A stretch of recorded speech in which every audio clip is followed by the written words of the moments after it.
बिस्मिल्लाहिर्रहमानिर्रहीम। अस्सलाम वालेकुम। कैसी हैं आप सब। आज हम बनाएंगे चीज़ नगेट्स। चीज़ नगेट्स बनाने के लिए चीज़ ली मैंने, चिकन लिया, कीमा किया हुआ आधा किलो, ओरेगानो लिया मैंने, अंडा 1 अदद, सफ़ेद तिल, ब्रेड क्रम्स, नमक, काली मिर्च। चीज़ को कद्दूकश किया और इसमें चिकन शामिल कर लिया। दोनों को मिक्स करेंगे। 1 खाने का चम्मच पिसी हुई काली मिर्च, नमक हस्बे जायका,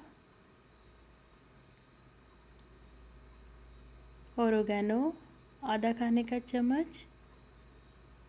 मिक्स करेंगे अच्छी तरह और नगेट्स तैयार करेंगे। ये देखिए नगेट्स बन गए। अभी इसको अंडे में डीप कर लेंगे। ब्रेड क्रम्स लगाएंगे और फिर तिल लगा लेंगे। ये देखिए नगेट्स हमारे तैयार हैं। इनको फ्राई करेंगे ऑयल में हल्की आंच पे। ये देखिए नगेट्स हमारे तैयार हैं। आप भी घर में बनाइएगा और बताइएगा कैसे बने।